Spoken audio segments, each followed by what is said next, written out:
ये कहानी है एक नेकदिल इंसान सलमान की, जिसकी बीवी कुछ साल पहले इंतकाल कर चुकी थी। सलमान के 3 बेटियां थीं, सायरा, हिबा और सबसे छोटी और समझदार लड़की जिसका नाम था लुबना। सलमान ने हमेशा अपनी बेटियों से मोहब्बत की और कभी उनकी मां की कमी महसूस नहीं होने दी।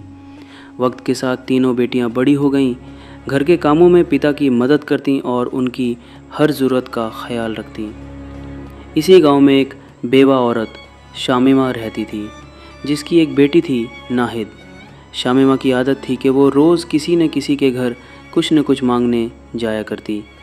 वो अक्सर सलमान के घर आग लेने के बहाने आती, लेकिन लुबना को उसका यूँ बार बार आना अच्छा नहीं लगता। लुबना अपनी बहनों से कहती, ये औरत एक दिन हमारे लिए मुसीबत बन जाएगी। उसकी बहनें उसे समझाती कि बेवा है, गरीब है, कुछ न कुछ मांगना उसका हक है।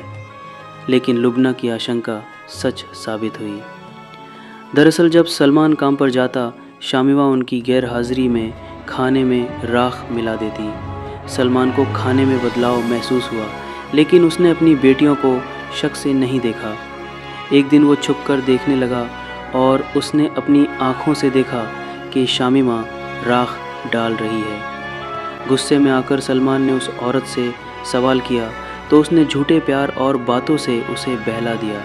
इतना ही नहीं, सलमान उसके झूठे नाटक में आ गया और बिना बेटियों की इजाज़त शामिमा से निकाह कर लिया। शामिमा अब घर की मालकिन बन चुकी थी और उसकी नीयत ख़राब थी। वो चाहती थी कि सलमान की बेटियां घर से निकल जाएं, ताकि सलमान की दौलत सिर्फ उसे और उसकी बेटी को मिले। धीरे धीरे उसने तीनों बेटियों से घरेलू काम करवाना शुरू कर दिया।